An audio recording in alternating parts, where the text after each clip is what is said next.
Artistes, chanteurs, comédiens.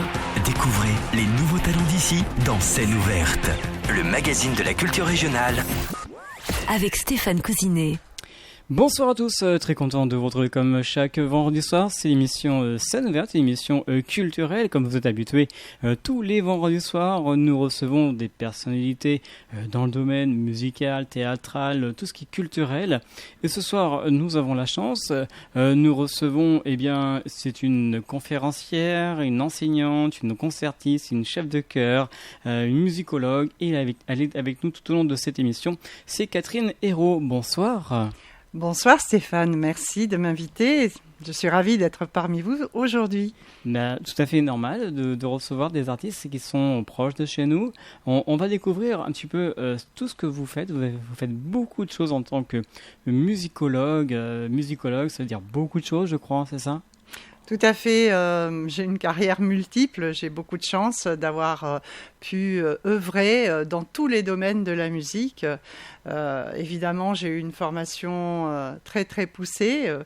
Au début, c'est le conservatoire, bien sûr, hein. C'est incontournable pour tout musicien. Donc j'étais à Bordeaux, j'ai fait tout le conservatoire de Bordeaux, classe de chant, classe de harpe, solfège bien évidemment. Et puis après, le travail, c'est un de mes piliers qui a orienté toute ma vie parce que la musique, c'est l'exigence absolue. C'est un petit peu comme la danse. Quand on est tombé dedans tout petit, on est exigeant envers soi-même, exigeant aussi envers les autres. Hein. C'est peut-être aussi une qualité ou un défaut. En tout cas, j'ai deux passions dans la vie. Ce sont mes enfants, mes petits-enfants et la musique. Alors, ce soir, donc, on va vous parler de plein de choses. J'ai même sorti un livre récemment, un premier livre qui s'appelle Jean Delattre, un livre que vous avez écrit, on vous présentera tout à l'heure. Mais avant de présenter ce livre, c'est vrai qu'en tant que musicologue, il y a 7 piliers quand même intéressants à découvrir avec vous ce soir. Les différents piliers, on va vous les présenter au fur et à mesure de l'émission. Bien sûr aussi, vous aurez des extraits de musique par rapport à ce que vous faites. Alors, les 7 piliers, c'est quoi ? Expliquez-nous un petit peu les différents piliers, les 7 piliers, et ensuite on rentrera dans le sujet. Alors d'abord, pourquoi 7 ? Oui, pourquoi 7 ? Oui. Voilà, tout simplement. Parce qu'il y a 7 notes à la base, depuis Pythagore. Hein, d'accord. Tout simplement. Hein, voilà, do, ré, mi, fa, sol, la, si, qu'on appelle comme ça uniquement en France. Hein. Vous savez que depuis l'Antiquité, en fait, le nom des notes, ce sont les lettres de l'alphabet. A, B, C, D, E, F, G. Voilà, et donc 7 piliers, parce que le nombre 7 fait partie justement de cette symbolique du quadrivium que Pythagore a institué, arithmétique, astronomie, géométrie et musique. Tout ça ne font qu'un jusqu'au XVIe siècle. Le XVIe siècle, la période justement de Jean Delattre, le grand compositeur sur lequel je viens d'écrire cet ouvrage. Et donc, les 7 piliers, ce sont ma famille, le travail, la recherche, la pédagogie, la transmission, le rayonnement, l'engagement. Alors bon, peut-être pas dans cet ordre-là, on va les décliner aujourd'hui, peu importe, mais c'est effectivement les 7 piliers sur lesquels j'ai construit ma vie et j'en suis très heureuse.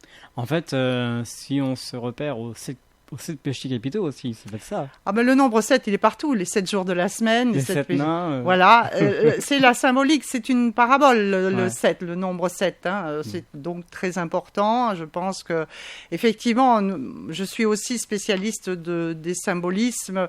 À l'époque de la Renaissance, le secret est partout. Il est dans l'architecture, la peinture, la littérature et la musique. Ouais. Donc, l'importance des symboles, c'est mon quotidien.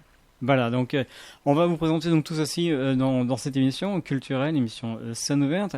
Alors, mais avant de présenter ces piliers, musicologue, ça veut dire quoi exactement ? Les définitions pour vous, c'est quoi ? Alors, effectivement, quand je dis que je suis musicologue, les gens ouvrent de grands yeux comme ça. Archéologue, ils savent ce que ça veut dire. Mais musicologue, on ne sait pas. Alors, c'est en gros une archéologue de la musique, on pourrait dire ça.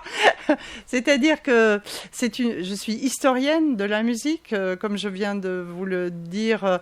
Ma passion, c'est la recherche dans l'écriture même de la musique. C'est-à-dire, qu'est-ce que le compositeur qui, lui, s'exprime avec ses notes a voulu dire. On voit très bien si on regarde un tableau, comment le peintre a voulu exprimer ses émotions, ses sentiments, sa vision du monde. Eh bien, en musique, c'est la même chose. Comment un compositeur, à une époque donnée, a voulu exprimer ce qu'il ressentait. Et ça, c'est dans la façon d'organiser les sons. C'est ça, être musicologue, c'est comprendre pourquoi le compositeur a voulu organiser les sons de cette façon-là, dans le contexte sociologique et historique qu'il connaît, et dans les influences qu'il peut recevoir. Et donc, c'est arriver à décrypter un petit peu une plus grande connaissance de cet artiste. Et donc, c'est facile pour les arts visuels, enfin, ça nous semble plus facile. La musique est un art qui s'inscrit dans le temps. Et donc, c'est ça qui est difficile, en fait. C'est de se servir à la fois de ses sens auditifs, bien sûr, mais de ses sens visuels, parce que dans l'écriture, il y a des choses extraordinaires à percevoir. Alors, dans l'écriture, comme vous le dites, donc, la musique va aboutir sur la famille. Alors, la famille, ben oui, parce que j'ai 2 passions. La musique et mes enfants. Voilà. Et mes petits-enfants aujourd'hui, bien sûr. Voilà. J'ai jamais... Enfin, ma priorité, c'est bien sûr mes enfants, mes petits-enfants. Mais mes enfants m'ont accompagné tout au long de ce chemin, enfin, depuis leur naissance. Mes enfants ont fait des spectacles. Moi, j'ai dirigé sur des grandes scènes de théâtre et d'opéra. J'ai dirigé des opéras, j'ai dirigé des comédies musicales, j'ai créé des spectacles, j'ai écrit à la fois le texte, j'ai composé. Enfin, j'ai eu une belle carrière et à chaque fois, mes enfants ont toujours été sur scène avec moi et continuent. J'ai un fils qui est auteur, compositeur, interprète, entre autres, bien qu'étant ingénieur. Ouais. Vous voyez, bon, lui aussi, il mène les 2 carrières de front. Et auteur, compositeur, interprète, dans quel domaine? Alors lui, c'est plutôt le pop-rock. Hein. Pop-rock, ah oui. Oui, quand même. Voilà. D'accord. Il vit avec son temps, mais c'est très bien. Il est de la région? Alors non, en ce moment il travaille au Chili, voilà, depuis 4 ans parce qu'il est responsable dans l'agroalimentaire, voilà, en recherche et développement. Ce sont des chercheurs aussi, mes enfants. Donc vous avez une famille musicale.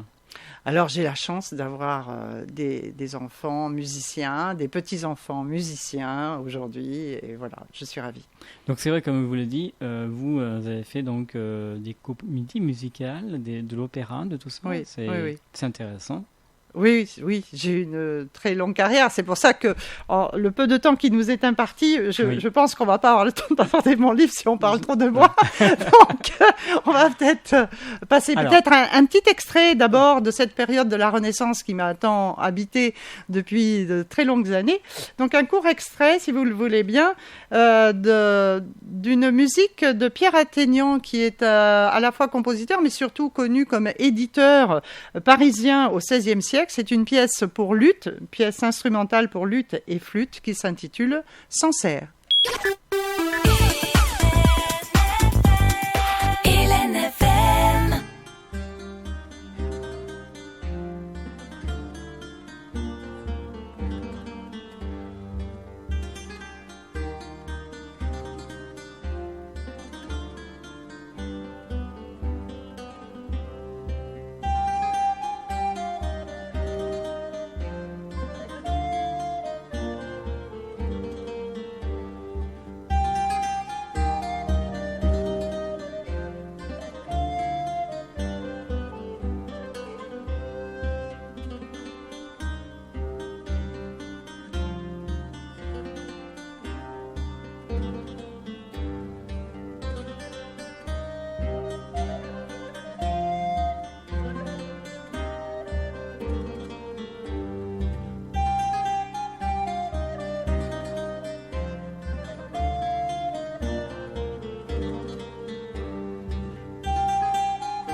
Voilà le premier titre choisi par notre invitée de ce soir, la musicologue Catherine Hérault, qui est avec nous ce soir. Alors, donc, on va continuer. On a parlé de la famille, on parlait du travail. Alors, le travail, c'est quoi pour vous ? Le travail, c'est beaucoup.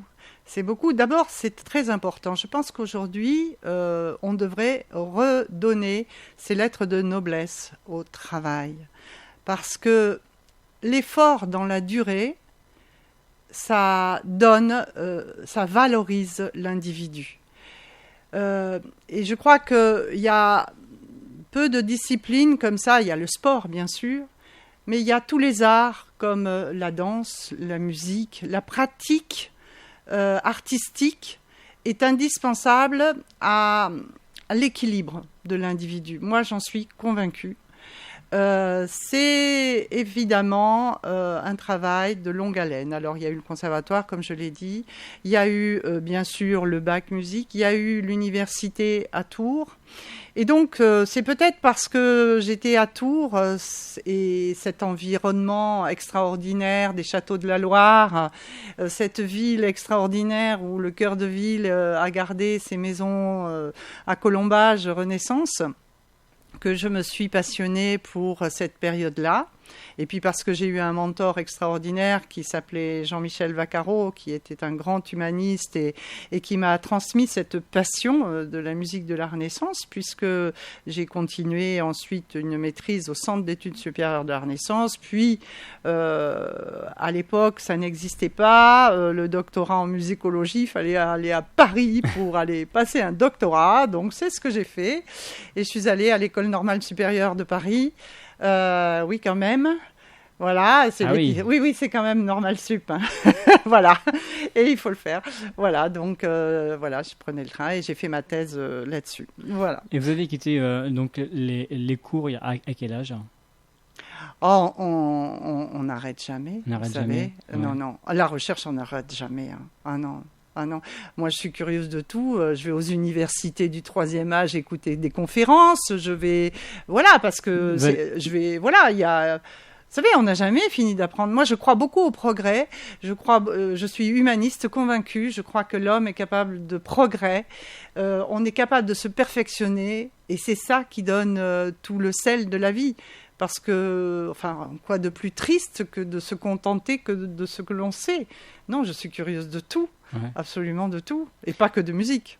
Et au niveau musique, vous êtes choriste aussi, je crois, non ? Je suis chef de chœur. Chef de chœur, oui. Oui, voilà, je suis chef de chœur. J'ai créé de nombreux ensembles vocaux dans la région. Ouais. J'en ai créé 5. D'accord. Voilà, que j'ai dirigés, avec lesquels j'ai fait tous les répertoires. Alors, selon les ensembles vocaux, c'est soit des grandes formations, où là, je fais plutôt des œuvres de la Renaissance à aujourd'hui, en passant par les grands classiques, Mozart, Handel, Vivaldi, etc. Œuvres pour chœur orchestre. Que j'ai dirigé. J'ai dirigé par exemple Didon Aîné de Purcell pour chœur, orchestre, soliste et ballet, que j'ai donné à Niort, à Royan, à Bordeaux, un peu partout. D'accord. Voilà, j'ai dirigé le Requiem de Mozart, la même chose, voilà, pour chœur, orchestre, soliste. Voilà, j'ai fait également des comédies musicales sur la scène du CAC, par exemple, au Moulin du Roc. À Niort. Hein. À Niort, voilà. J'ai donc créé plusieurs comédies musicales, Raconte-moi la mer, Ambiance, etc. Comédie en ut Mozart. J'ai collaboré avec, des grands noms. J'ai collaboré également avec l'Orchestre de Bordeaux-Aquitaine. J'ai fait Le Roi David d'Arthur Honegger avec l'Orchestre de Bordeaux-Aquitaine, le Gloria de Vivaldi aussi, en tant que chef de chœur. J'ai été sollicitée par Henri Fouquier au Francophonie de La Rochelle comme chef de chœur pour me produire sur scène avec Léo Ferré. En 87, j'étais toute jeune, chef de chœur et d'orchestre. Et en fait, Fouquier cherchait quelqu'un au pied levé, comme ça, pour faire les chœurs en live sur la scène des Franco. Et donc, on a eu 4 jours pour répéter avec Léo. avec mes choristes et moi-même. Et voilà, ça a été un grand moment de ma vie, ça, parce que en fait, Léo, il me tutoyait. Je l'ai emmené dans ma petite voiture à l'époque jusqu'à son hôtel. Il me disait, Catherine, passe me prendre. Voilà, c'était extraordinaire. Je me pinçais tous les jours pour savoir ce qui m'arrivait. Ah ouais. Mais oui, ça a été un grand moment.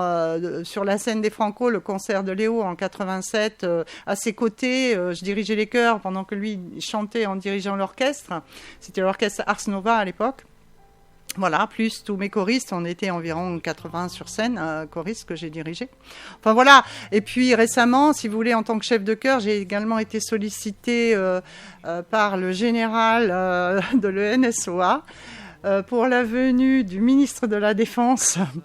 Parce que, en fait, il faut savoir que pour l'inauguration de la place d'armes de l'ENSOA à Saint-Mexan, il fallait faire chanter 3 bataillons, c'est-à-dire 720 soldats en même temps, la Marseillaise. Ah oui, carrément.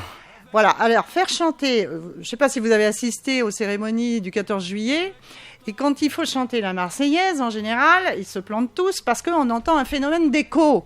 C'est-à-dire que plus les choristes sont étalés sur un espace qui est grand, comme là, l'équivalent d'un stade de foot, voilà, plus c'est difficile de faire chanter les gens en même temps. Par conséquent, il n'y arrivait pas. Donc 3 jours avant, je reçois un coup de fil du général qui me dit « Madame Hérault, je sais que vous êtes capable de faire chanter 500 choristes. Est-ce que vous êtes capable de faire chanter 720 choristes ?» Donc j'ai relevé le défi et ça s'est très bien passé. J'ai eu bien sûr les félicitations du ministre, voilà, et de tout le monde. Voilà. C'est bien pour vous, c'est super. C'était une belle expérience parce que c'était pas évident. Quand même, faire chanter 720 soldats, la Marseillaise et en plus de nuit. Ah oui, oui. Voilà, et donc, voilà. Mais bon, ça reste, voilà. C'est des expériences multiples, mais je ne peux pas tout vous décrire parce que, voilà, j'ai passé 40 ans de ma vie à diriger, quoi. Ou presque.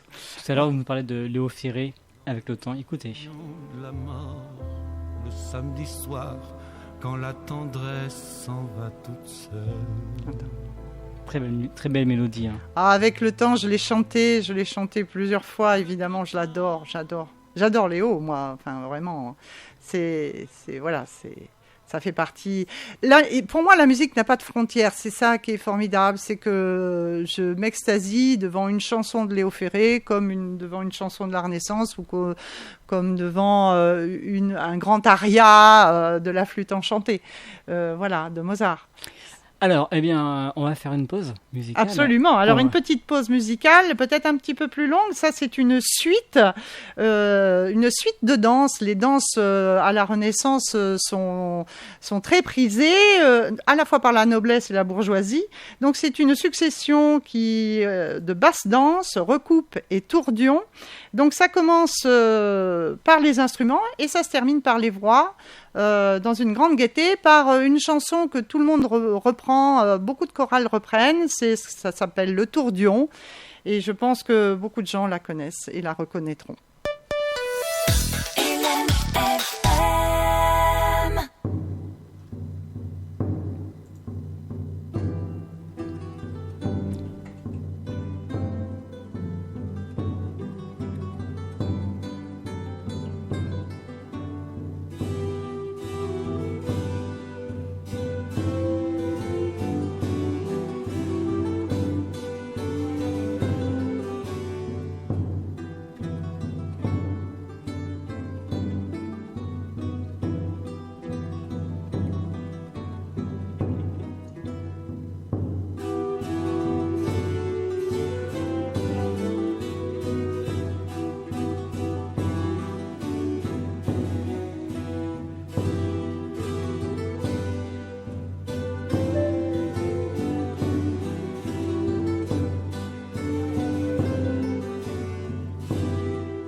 J'espère que vous passez une excellente soirée à l'écoute d'Hélène FM, l'émission Scène ouverte. Je vous rappelle que ce soir nous sommes avec la musicologue Catherine Hérault qui nous vient du cours Fondonis, qui nous a présenté déjà une grande partie, mais c'est pas fini, il y a encore beaucoup de choses à dire.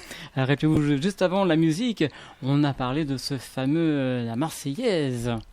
Oui, alors la Marseillaise, c'est incontournable parce que je suis aussi auditeur, on dit auditeur, on dit pas encore auditrice, la parité c'est pas encore là, à l'Institut des hautes études de la Défense nationale, merci, c'est l'émotion, voilà, depuis 2014, voilà, je suis intégrée dans ce dispositif et donc j'interviens à l'ENSOA bénévolement auprès des jeunes le mercredi après-midi. Et on définit cette cohorte tous les ans du titre de cadet de la défense. Donc ce sont des jeunes qui font essentiellement du sport, une sensibilisation aux devoirs de mémoire et aussi au patrimoine et aux valeurs de la République. Et donc je les fais chanter, évidemment. Faire chanter 720 personnes, oui. C'est incroyable. C'était incroyable. C'était incroyable, effectivement, d'être sollicité parce que, effectivement, c'est une technique, la direction de chœur. Ça ne s'improvise pas. Non. Et surtout avec un si grand nombre. Et oui. Voilà. Et devant 5000 personnes, voilà, comme aux Francopholies, c'était pareil aussi, Voilà. Donc, c'est pas, voilà, c'est un métier. C'est un vrai métier que d'être chef de chœur. Et j'ai voulu faire profiter de mes compétences, de chef de chœur au plus grand nombre. C'est pour ça que je m'inscris beaucoup aussi dans l'engagement citoyen, un de mes autres piliers. L'engagement citoyen, c'est le bénévolat, c'est l'associatif, c'est les chorales amateurs, c'est la réserve citoyenne. Voilà, je suis intervenue dans le cadre du service national universel encore, voilà, il y a à peine 10 jours, la semaine dernière même, je crois c'était. Il y a quelques jours de ça, oui. Voilà, c'est ça. Et donc, j'interviens auprès des jeunes beaucoup parce que pour moi, l'important, c'est cet autre pilier, la transmission de nos valeurs. Alors, je suis aussi titulaire de l'éducation nationale. J'ai enseigné pendant presque 40 ans en collège et lycée, en option de spécialité musique et histoire des arts. Et donc, les jeunes, je connais bien. Je les aime beaucoup. D'ailleurs, je crois qu'on ne peut pas faire ce métier si on n'aime pas les jeunes, tout simplement, parce que c'est un vrai sacerdoce quand même que d'enseigner, encore aujourd'hui, et peut-être encore plus, mais c'est ce qui fait notre avenir, les jeunes de demain. Et j'ai eu beaucoup de chance, c'est que, en fait, pour activer tous ces piliers, j'ai un seul outil, c'est ma voix. Et j'ai eu la chance d'avoir un don dès la naissance, c'est une belle voix. D'accord. Et cet outil, je m'en suis servi. Je m'en suis servi toute ma vie pour faire passer les gens de l'ombre à la lumière. Et j'aimerais qu'on écoute justement un des extraits que j'ai enregistré de Memory, de Katz, qui retrace l'histoire de ce personnage dans Memory, justement de Katz, cette jeune femme qui veut passer de l'ombre à la lumière et qui n'a pour ça que sa voix. Hélène FM.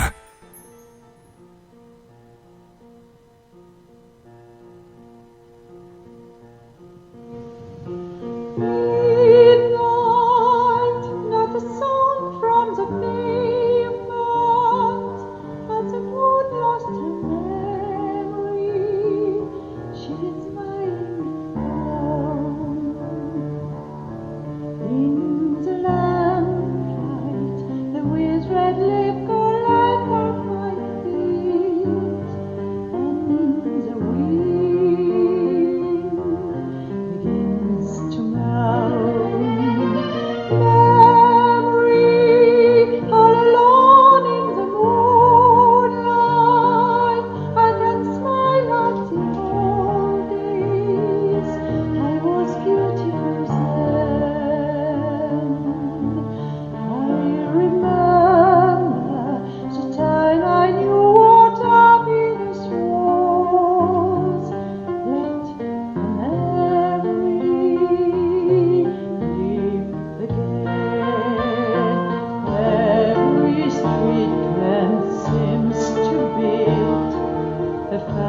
fatalistic warning.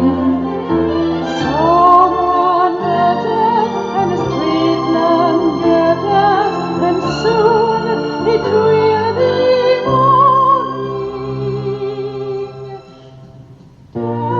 Daylight, I must wait for the sunrise. I must think of the new life, and I must not give in. When the dawn comes, tonight will be a memory too, and a new day will begin.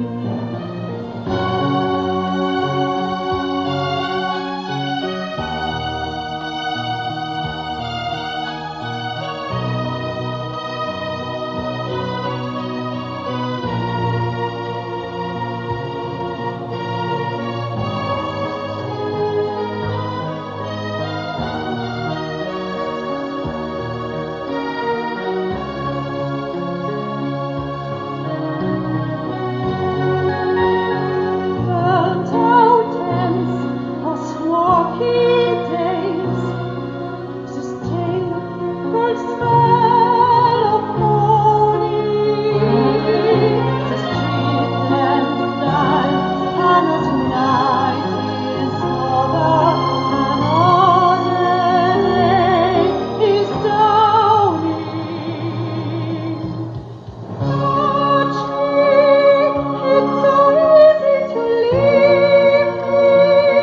all alone with the memory of my days in the sun. If you touch me, you'll understand what loneliness is. Look, a new day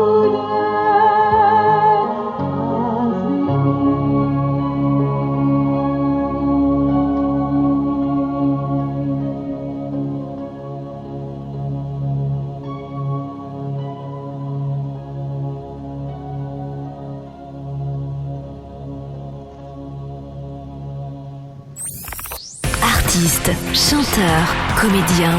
Découvrez les nouveaux talents d'ici dans Scène ouverte, le magazine de la culture régionale.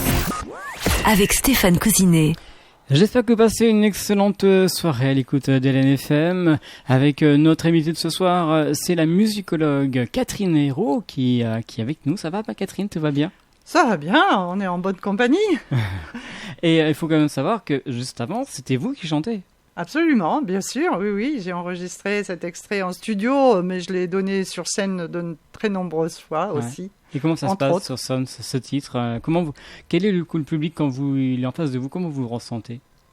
Ah, il faut se donner. Quand on est sur scène, on peut pas tricher. Voilà, notre meilleur salaire, j'allais dire, c'est le public. Hein.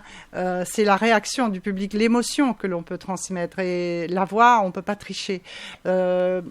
Il faut véritablement être bien dans son corps, être bien dans sa tête pour être bien dans sa voix.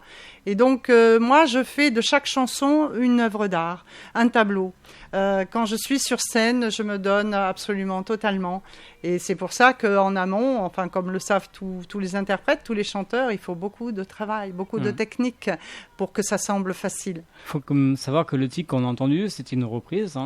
C'est une reprise c'est extrait de Cats, la comédie musicale, la célèbre comédie musicale, Memory, donc. Et la version originale, c'est celle-ci, écoutez. Let the memory live again. Barbara Streisand. Oui, c'est pas n'importe qui non plus. Hein. Voilà, mais oui, mais bon, ce sont des modèles aussi, hein, voilà, oui. Alors, on va passer maintenant du côté de votre livre. On accueille avec vous ce soir Pierre Brandao. Bonsoir Pierre. Bonsoir Stéphane. Avance le micro. Voilà. Donc Pierre Brandao, donc vous êtes là avec nous pour nous parler un petit peu, le livre que vous avez dans votre édition, Jean Delattre, hein, c'est ça? Oui, Jean Delattre, oui, tout à fait. Donc, expliquez-nous un petit peu cette rencontre avec notre invitée, la musicologue Catherine Hérault. Eh ben, un jour, je reçois un coup de téléphone de Catherine qui cherchait à éditer son livre Jean Delattre.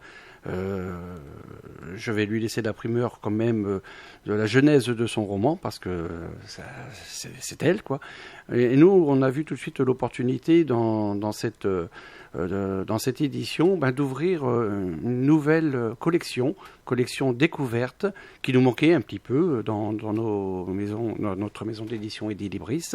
Et donc, on a plongé complètement dedans et avec un beau challenge puisqu'il fallait réaliser le livre dans un temps quasi record. Et ma foi, en 1 mois et demi, on a réussi. Ça n'a pas été très simple, mais ça a été aussi super intéressant. Moi, j'ai appris pas mal de choses dans le livre. Bon, je suis un passionné de poésie, comme les auditeurs et auditrices d'LNFM le savent, pour avoir déjà présenté certaines choses. Eh bien, ça, on voit que rien n'est lié au hasard. Tout se rejoint. Et dans l'ouvrage de Catherine, eh bien, on va y retrouver effectivement des fondamentaux de la littérature et surtout de la manière de concevoir la littérature et plus précisément la poésie. Donc, je dirais, j'ai bien envie, rien que là, devant tout le monde, de la remercier pour cet apport supplémentaire qu'elle m'a apporté. Alors, Catherine, expliquez-nous un petit peu comment vous avez écrit ce livre.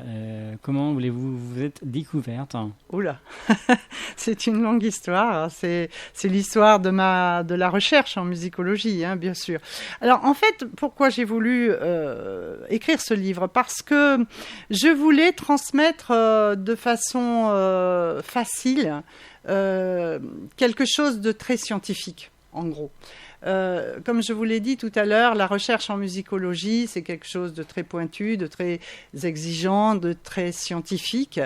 Et arriver à sortir de ce carcan qu'est le scientisme, entre guillemets, ou l'entre-soi des musicologues, pour essayer de faire connaître ce grand compositeur du XVIe siècle et montrer comment, en fait, ces artistes ne sont pas si éloignés de ceux d'aujourd'hui. Et en fait, qu'on a beaucoup à apprendre également, à la fois de leurs œuvres, mais aussi de leur mode de vie. Et il faut arrêter de croire que les sensibilités d'hier sont différentes de celles d'aujourd'hui. Voilà, donc c'est pour faire bénéficier au plus grand nombre les mélomanes, bien sûr, mais aussi les artistes professionnels qui trouveront dans cet ouvrage foule de renseignements sur les œuvres de ce grand compositeur. Et comme l'a dit très justement Pierre, pas que les œuvres musicales, mais aussi les écrits, puisque à l'époque, on est à la fois auteur, compositeur et interprète. Il ne faut pas l'oublier. Bien sûr. Alors, ce livre s'appelle Jean Delattre, comme on l'a dit tout à l'heure, une histoire par rapport à la musique, hein, c'est ça? Alors, Jean Delattre, c'est le nom de ce grand compositeur qui a des surnoms. Il a des surnoms parce qu'il est de petite taille. Et donc, tout ce qui est petit, c'est mignon. Hein. Voilà, c'est ça, on va dire ça. Et donc, on le surnomme Petit Jean. Et ce sont 2 surnoms, donc Delattre et Petit Jean, sont très courants au XVIe siècle. Et c'est la raison pour laquelle il est resté dans l'ombre pendant très longtemps parce que, en fait, il y a énormément de surnoms qui sont donnés à cette époque-là. Les noms de famille ne sont pas fixés. Et Delattre, ça viendrait de latere. En latin, ça veut dire le cadet, tout simplement. Donc, le dernier né de la famille. Vous voyez ? D'accord. Donc, voilà. Donc, il y a eu beaucoup de confusion d'attribution de ces œuvres. Donc, mon travail a consisté à faire toutes les bibliothèques d'Europe pour exhumer tout son corpus, c'est-à-dire les éditions du XVIe siècle, dont je mets quelques extraits dans l'ouvrage en fac-similé. Parce qu'à l'époque, il faut savoir que quand j'ai fait ce travail de recherche, l'ordinateur n'était pas monnaie courante dans les études. Et il n'y avait pas tous les moyens de Google, de recherche voilà, qu'on a aujourd'hui, qui facilite énormément le travail des chercheurs aujourd'hui. Alors après, il faut se méfier de tout ce qu'on trouve quand même sur Internet, hein, tout n'est pas vrai. Mais donc moi, mon travail, c'est un travail d'archéologue de la musique, comme je l'ai dit.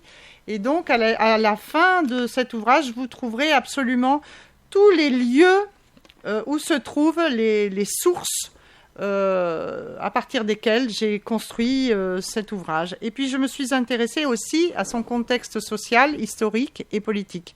Alors il faut savoir que Jean Delattre, il est à la fois au service des princes, en particulier l'oncle de Charles Quint, et il à Liège, et il côtoie à la fois les grands artistes de la cour de Liège, mais aussi de la cour de Bruxelles, où siège Charles Quint, avec sa tante Marie de Bourgogne. Et donc, il côtoie les plus grands, mais en même temps, il est marié, père de 2 enfants, et il va quand même, étant donné qu'il a vraisemblablement une très belle voix, lui aussi, il va être maître de chœur, on dit maître des chœurs, maître de maîtrise, ça s'appelle sucentor en latin, des plus grandes collégiales et cathédrales de Liège en particulier. Et donc, normalement, pour être sucentor, hein, donc le référent des chants religieux et pour gérer tous les offices, tous les jours et pour les grandes fêtes, il faut être clair, il faut être religieux. Or, lui, il est marié, père de 2 enfants. Donc ça veut dire qu'il était très compétent. Donc il a une vie un peu singulière, c'est ce que je décris dans cet ouvrage. Et cette vie entre la cour et les moines et la vie religieuse qui est quand même très complexe parce qu'en plus il a la charge de l'éducation des jeunes enfants, puisqu'à l'époque, on commence à s'inscrire dans les maîtrises à l'âge de 6 ans. Et il faut savoir que on recrute les gens, les jeunes enfants, hein, comme on le voit dans le film Farinelli, je crois. On recrute les jeunes enfants sur les places publiques. On leur fait chanter des chants. Et ceux qui ont les plus belles voix sont achetés carrément aux familles. Et parce que les familles, ça leur fait tout simplement un revenu. Et donc on paie les familles, on prend les enfants, on les met dans des internats, comme ça se passe encore aujourd'hui. Hein. Il faut savoir qu'il y a encore des endroits où on forme les musiciens dès l'âge de 6 ans, en internat, où ils suivent des cours de formation générale, hein, plus des cours de musique très très poussés. Ça existe en Suisse, ça existe en France, hein, il ne faut pas croire. Ça existe surtout dans les pays anglo-saxons d'ailleurs. Hein. Et donc on les forme, et pour devenir chanteurs. Et donc, ils sont payés jusqu'à l'âge de 12 ans. Et après la mue, donc, comme vous le savez, soit ils réintègrent la famille, mais à ce moment-là, il n'y a plus de revenus pour la famille, soit on accepte qu'ils muent, mais ils perdent en statut, on va dire, ils sont au service des chanoines. Soit, après au XVIIe, on verra qu'il y a eu l'usage de la castration pour qu'ils gardent leur voix d'enfant. Et ça, c'est une autre histoire. C'est vrai que c'est très intéressant de connaître ce livre. Tout en vous écoutant, donc Pierre Bronrot nous a montré à la vidéo ce livre. À l'intérieur, il y a des notes, il y a tout. Pour les musiciens, c'est superbe. Franchement, c'est du bon travail. Oui, je crois. Merci. Un puits de science, Catherine. Voilà. Alors, c'est vrai que la musique, c'est intéressant. La musique, on retransmet plein de choses. On peut dire aussi que la musique, ce sont des fleurs, comme la rose. Ah, comme la rose. Comme la rose, c'est le tube, on pourrait dire, de Jean Delattre, puisque c'est une chanson polyphonique à 4 voix, hein, comme c'est l'usage. Chanson savante, hein, attention, il faut bien faire la distinction entre les chansons savantes et les chansons traditionnelles populaires. C'est une chanson de cour, dont l'écriture est semblable à celle de la musique religieuse, sauf que celle-ci, elle a subi une influence sur laquelle je reviendrai, c'est l'influence italienne et française. Il compose pour la première fois cette chanson en 1560. Elle est publiée en 1560 et elle va être rééditée jusqu'en 1643, donc bien longtemps après sa mort. Ce qui prouve que elle était non seulement très belle dans sa facture musicale, mais également dans son texte. Il faut savoir que ce texte fait le pendant à la fameuse Ode à Cassandre de Ronsard, Mignonne, allons voir si la rose, composée en gros en 1552. Et là, Jean de Lattre s'inspire, je pense, de cette poésie de Ronsard. Donc il était, bien que franco-flamand, très au fait des chansons parisiennes et de ce qui se passait à Paris. Et je vais vous lire le texte de Comme la rose.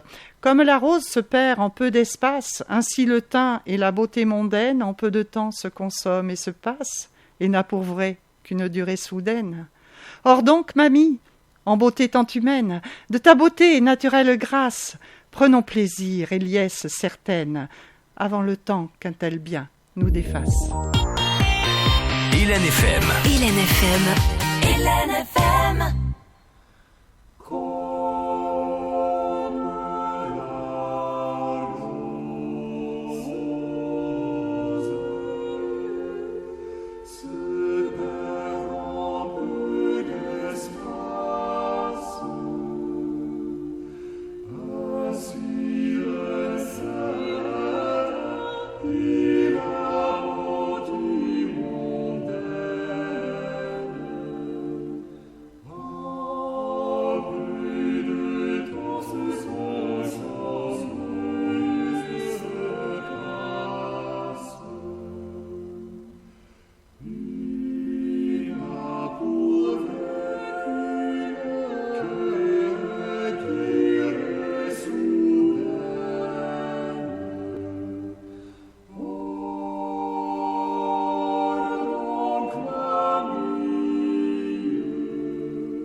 Vous êtes bien dans l'émission Scène ouverte avec notre invitée, la musicologue Catherine Hérault, qui nous vient de Courson, je rappelle, accompagnée par Pierre Brandao, qui est avec nous ce soir pour cette émission. Alors, Catherine, je crois que vous voulez intervenir aussi par rapport à ce titre.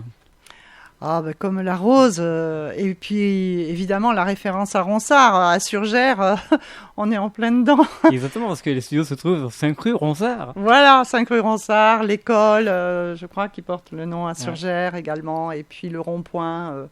Avec la main. La main et la plume. Voilà, bon, c'était un petit clin d'œil. Voilà. Alors, cette œuvre, effectivement, de Jean de Lattre, s'inspire véritablement sur le plan compositionnel, subit les influences italiennes et françaises. Et pourtant, on est à Liège, à côté de Bruxelles, dans un pays où ce qu'on appelle le style imitatif syntaxique prédomine, c'est-à-dire un style où la pensée dans l'écriture musicale est plutôt horizontale, issue de l'école de Josquin-des-Prés.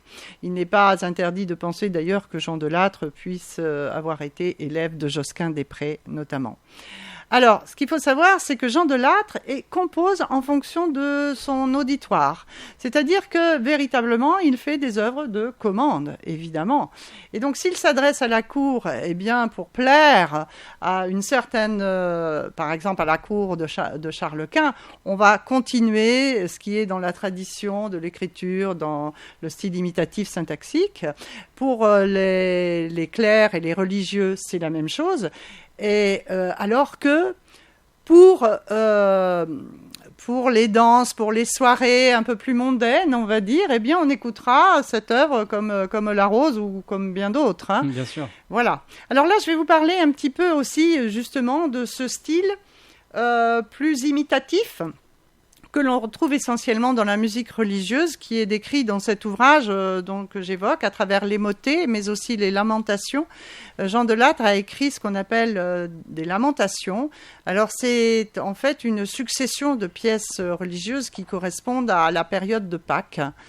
Ce qui va donner lieu plus tard à ce qu'on appellera les passions de Jean-Sébastien Bach. C'est exactement la même lignée, c'est-à-dire que les passions de Jean-Sébastien Bach n'auraient sans doute pas existé si les lamentations, peut-être même de Jean de Lattre, en passant par Henri Dumont, n'auraient pas existé. Il y a une grande filiation que j'évoque à la fin de cet ouvrage entre le XVIe et le XVIIIe siècle, justement, à travers la musique religieuse.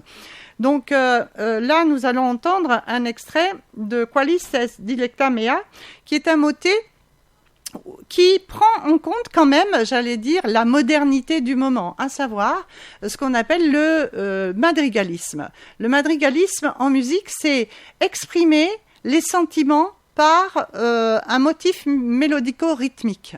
Alors là, on rentre déjà, vous voyez, dans les détails un petit peu musicologiques, c'est-à-dire que je l'évoque également de façon épisodique, à la fois pour la musique savante, profane et la musique religieuse dans cet ouvrage, mais c'est intéressant de comprendre à quel point l'allégorie, le symbolisme musical est important dans l'écriture et dans l'interprétation. Voilà, Qualis est dilecta mea.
Voilà un petit extrait de ce titre qu'on pourra retrouver bien sûr sur le site internet de Eddie Libris et puis sur votre Facebook.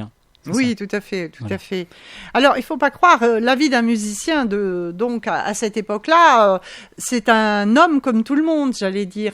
Voilà, il aime bien aussi rire, s'amuser, aller dans les tavernes, boire un coup de vin clairé ou de bière, comme c'était l'époque. Et puis aussi, s'adonner à des chansons un petit peu coquines. Voilà, alors si vous voulez bien, on va écouter un autre extrait d'une de ces chansons qui n'est pas de Jean de Lattre parce qu'il y a eu très très peu d'enregistrements de Jean de Lattre puisque c'est la première monographie sur ce grand compositeur et donc il n'y a pas beaucoup d'enregistrements de ses œuvres, mais j'ai choisi Clément Jeannequin, Il était une fillette, que Jean de Lattre reprend dans ce qu'on appelle une fricassée.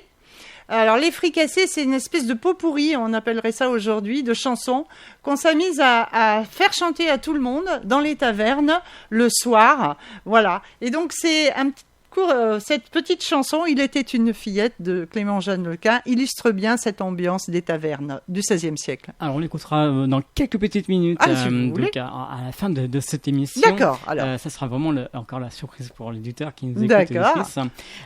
Pour terminer cette émission, les projets, c'est quoi maintenant, très rapidement? Oula, les projets, bien c'est toujours la musique. C'est en particulier, comme je vous l'ai dit, en tant que spécialiste du secret dans l'écriture musicale, je me suis investie beaucoup dans les œuvres de Jean-Sébastien Bach et surtout de Mozart.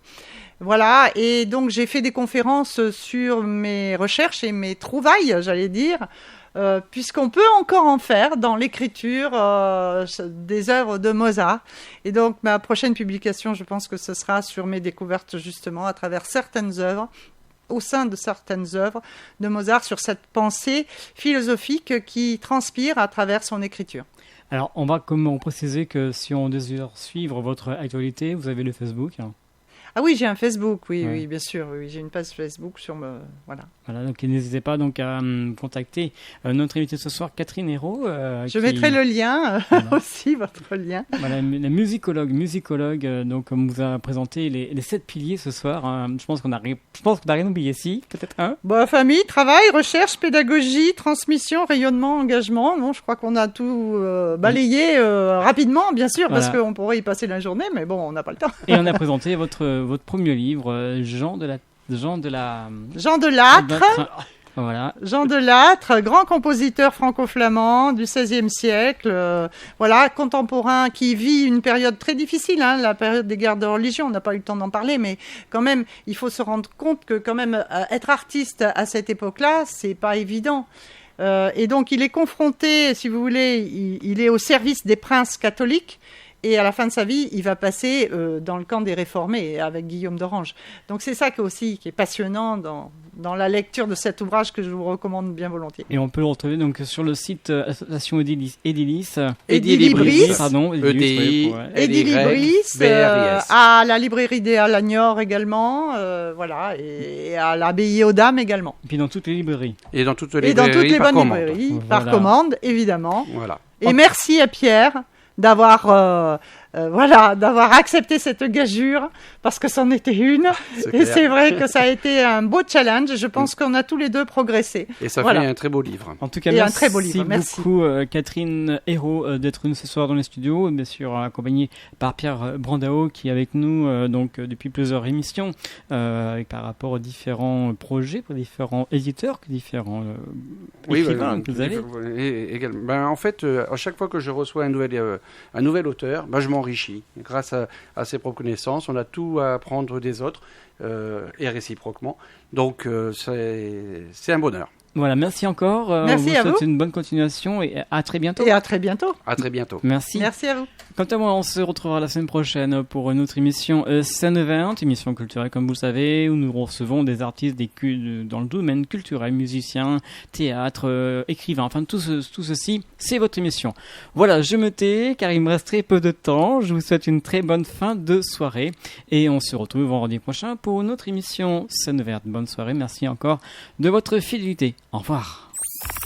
Artistes, chanteurs, comédiens, Découvrez les nouveaux talents d'ici dans Scène ouverte, le magazine de la culture régionale. avec Stéphane Cousinet.